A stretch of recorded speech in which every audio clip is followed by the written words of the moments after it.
Bonjour à tous, je suis super contente de vous retrouver aujourd'hui pour une nouvelle vidéo. Je n'arrive pas à voir si ma caméra arrive à focus ou pas. Aujourd'hui, nous allons parler ensemble, parce que j'attends bien sûr vos commentaires sous cette vidéo, de mes favoris luxe de 2022. Donc une petite sélection de tous les produits que j'ai découverts et que j'ai adorés cette année. Si vous voulez plus de favoris, bien sûr, j'ai commencé à faire une sélection de mes fonds de teint favoris, de mes anti-cernes favoris. Il y a aussi une revue complète sur toutes mes poudres.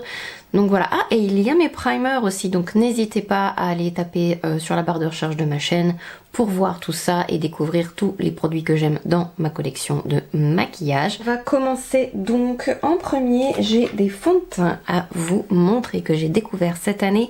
Mes deux fonds de teint favoris. Alors je précise que tous ces favoris sont des favoris sur moi. Et je pense que c'est important parce que j'ai des favoris que j'utilise dans mon kit, mais c'est pas du tout la même chose. Il y aura une vidéo sur la mise à jour de mon kit, certainement en avril, quelque chose comme ça. Mais voilà, donc là c'est les produits que j'aime utiliser sur moi. J'ai oublié de le préciser. Donc en premier, il y a ce fond de teint que j'aime beaucoup, que j'ai utilisé pour le make-up d'aujourd'hui, le Light Reflecting Foundation de NARS. J'utilise la couleur Gobi. C'est ma couleur un petit chouïa bronzé, mais ça passe. Et il y a le numéro 1 de Chanel.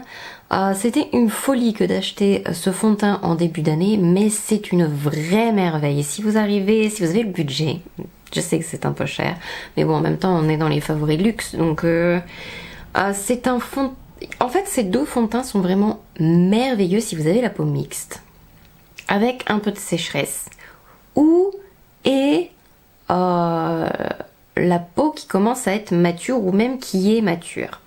Celui-ci je l'aime beaucoup, il n'est pas trop satiné sur la peau, donc il est suffisamment mat et en même temps il fait très naturel sur le visage.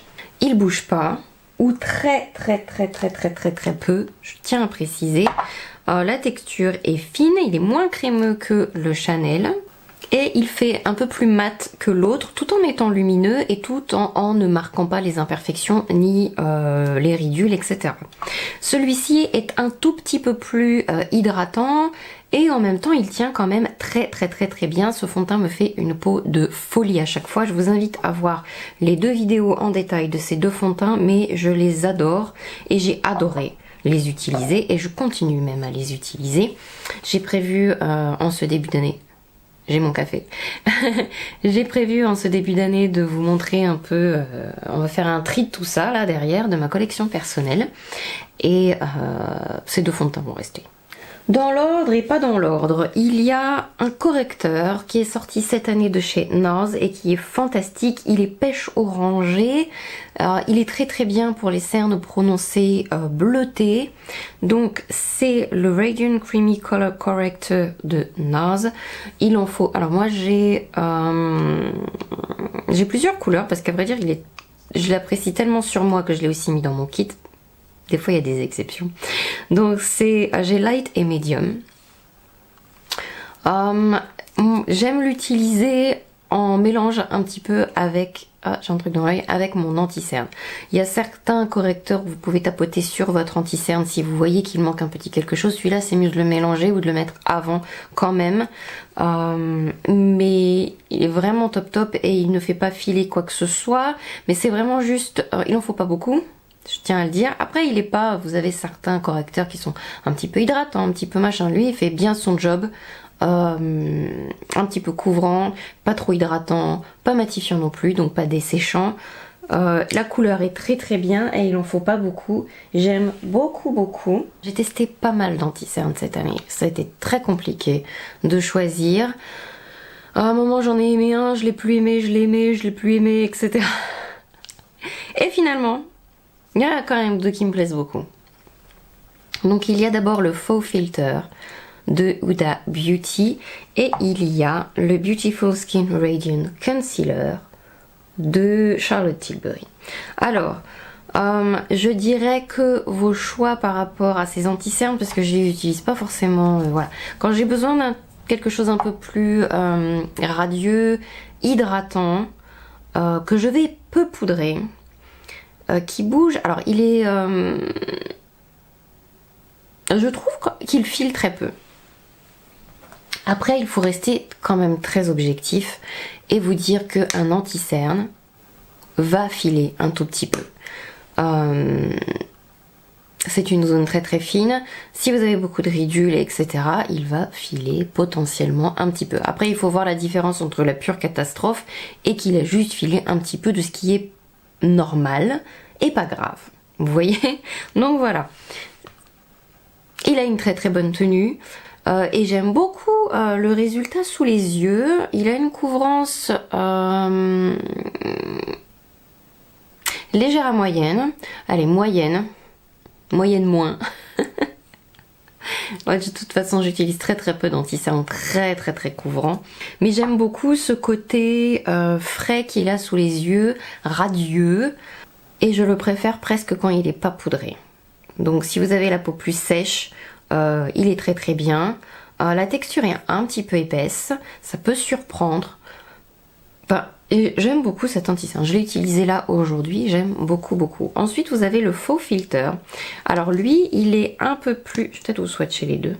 Il est moins crémeux, un tout petit peu plus fluide que le Charlotte Tilbury. Donc là, vous avez les deux l'un à côté de l'autre. Et le résultat du Huda Beauty est un petit peu plus mat, entre guillemets, sous les yeux. Un peu plus mat sous les yeux, je le poudre sans problème, peau mixte, etc. Il file très très peu, voire pas sous les yeux, ça dépend après de votre type de peau aussi, de la finesse de votre dessous de l'œil, etc. Un petit peu plus couvrant que le Charlotte Tilbury. Et un peu plus, c'est marqué lumineux mat, mais c'est un mat naturel, mais c'est un mat quoi, enfin voilà.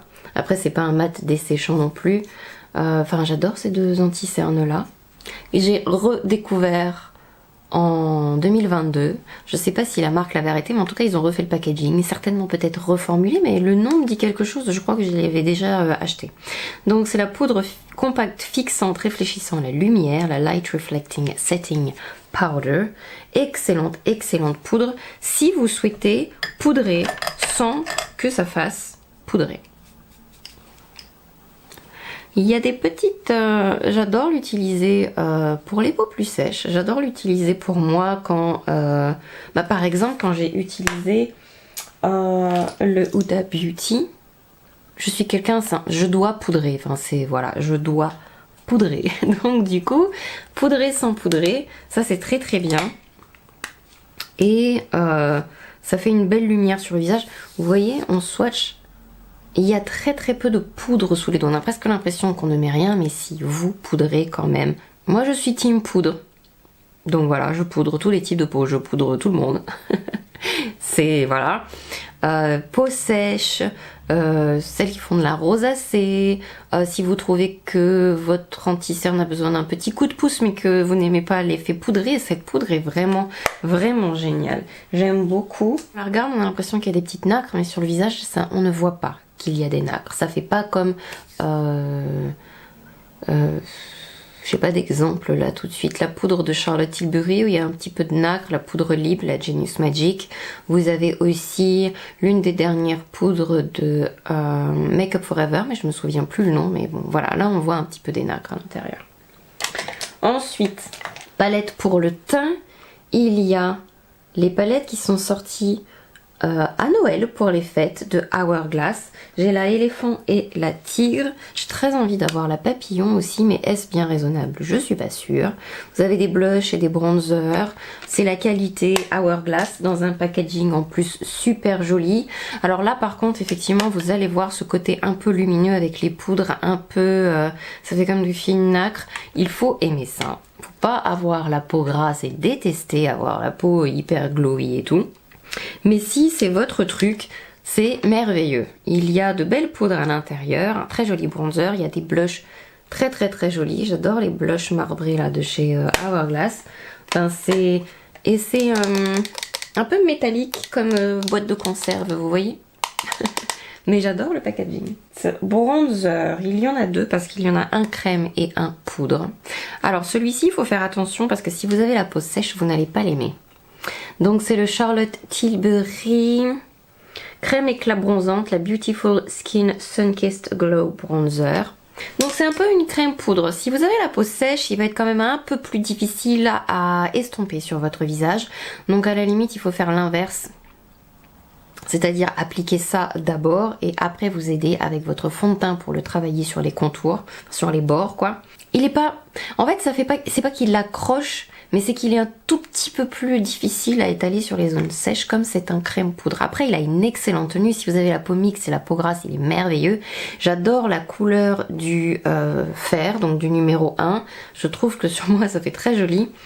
Et j'aime beaucoup ce produit. Il a un résultat très naturel sur le visage et j'aime beaucoup. Et en plus, il est énorme. Là-dedans, il y en a beaucoup trop, si vous voulez. 21 grammes. Mon autre favori, je sais plus quand est-ce que je l'ai découvert. C'est probablement fin de l'année 2021, mais bon. Le Glow Wish de Huda Beauty. C'est la poudre bronzante, donc Soft Radiance. J'ai la 01 Light et pareil, j'adore la couleur. J'adore le rendu. Ça fait pas mat et en même temps c'est pas satiné non plus, c'est très joli sur le visage, ça donne un côté très joli ensoleillé. La couleur est parfaite, en tout cas si vous êtes un peu olive pâle, je vous conseille la numéro 01 et sur le visage c'est super joli. C'est mon bronzer favori de l'année 2022. Deux blushs, le Glow Wish qui a surpassé dans mon cœur les blushs Charlotte Tilbury que j'aimais tant parce qu'au final, avec le temps qui passe, les ridules et un peu plus de texture, je trouve que c'est un blush lumineux mais beaucoup plus flatteur que le Charlotte Tilbury qui du coup je trouve maintenant presque trop lumineux. Je pense m'en prendre d'autres, sauf si d'autres blushs me font de l'œil dans l'année, mais là c'est la couleur Berry Juicy et la couleur peut faire peur mais je trouve qu'elle est très très modulable, tient très très bien et la couleur est vraiment mais vraiment ravissante. Et j'aime beaucoup ces blushs. Ça fait lumineux mais ça fait pas ressortir la texture ou les défauts des joues.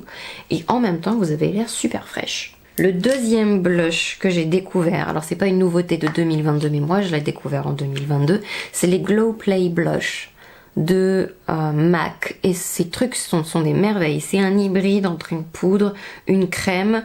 C'est à mémoire de forme un peu, c'est tout moelleux. Et c'est sur la joue vraiment sublime. C'est pas mat, mais c'est pas trop nacré non plus.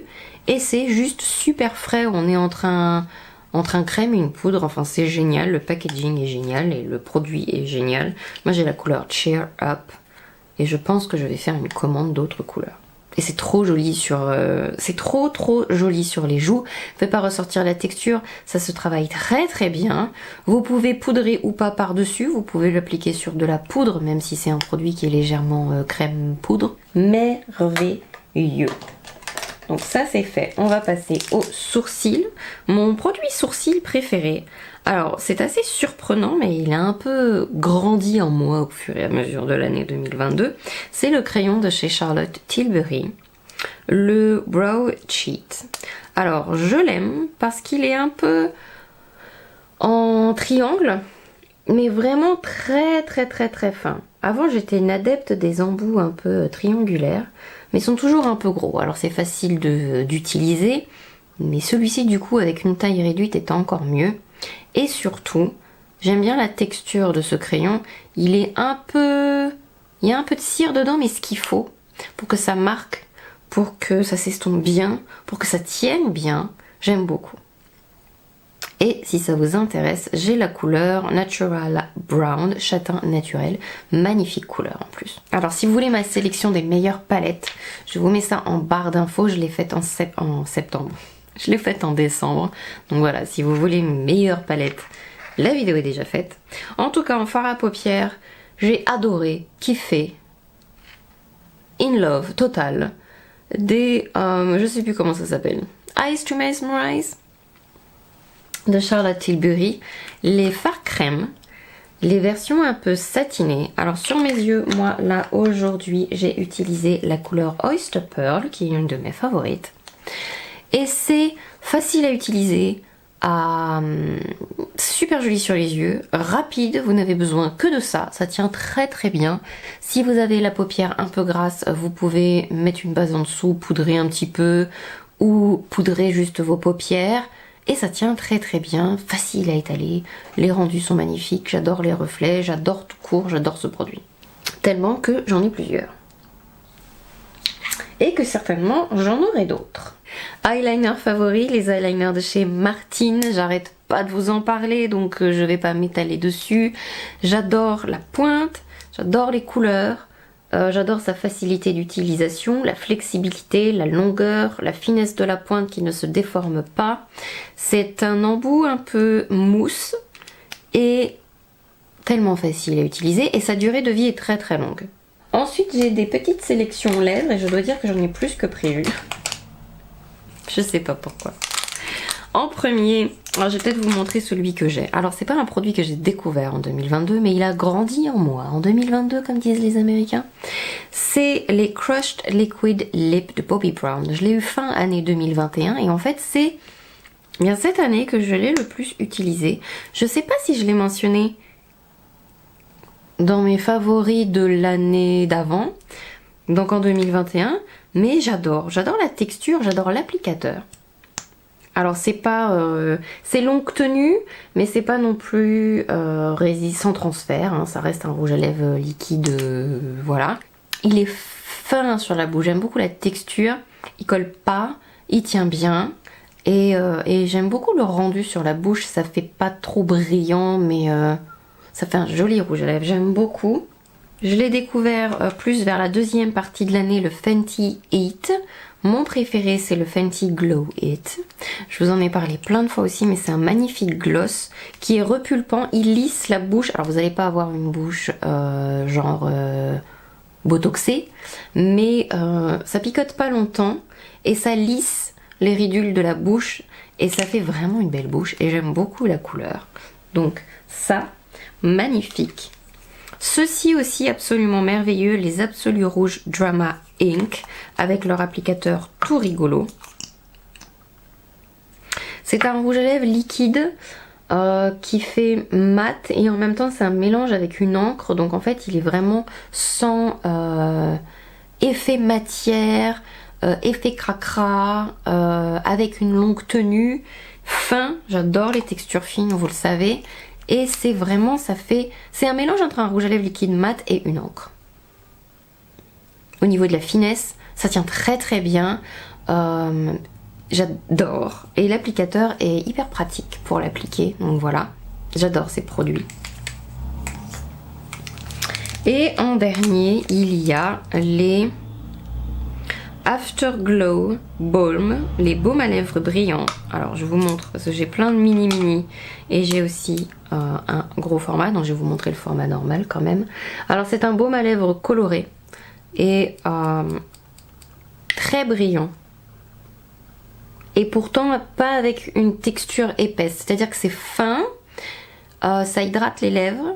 Bon après c'est pas comme un vrai baume à lèvres, hein, mais ça maintient de jolies lèvres. Et avec une coloration qui ma foi me satisfait tout à fait et j'aime beaucoup, parce que je l'ai dans mon kit aussi, proposer ça pour les personnes qui n'aiment pas les rouges à lèvres, qui n'aiment pas les gloss mais qui veulent quand même un petit peu de couleur sur la bouche, c'est ravissant. Mes deux couleurs préférées sont Orgasm si ça vous intéresse et Dolce Vita qui est très très populaire auprès de mes mariés et qui est ravissant. Donc voilà les deux couleurs si ça vous intéresse. Et voilà, on a terminé avec tous mes favoris luxe de 2022. On est parti, ça y est, dans l'aventure de 2023. J'espère qu'on va faire plein de belles découvertes. J'espère qu'on ne va pas s'endormir et qu'ils vont nous proposer des choses intéressantes. Je vous fais plein de gros bisous en attendant la prochaine vidéo. J'espère que celle-ci vraiment vous a plu. N'hésitez pas à mettre un pouce en haut, à vous abonner à cette chaîne si c'est la première fois que vous venez. Je vous fais plein de gros bisous et je vous dis à très bientôt. Bye bye!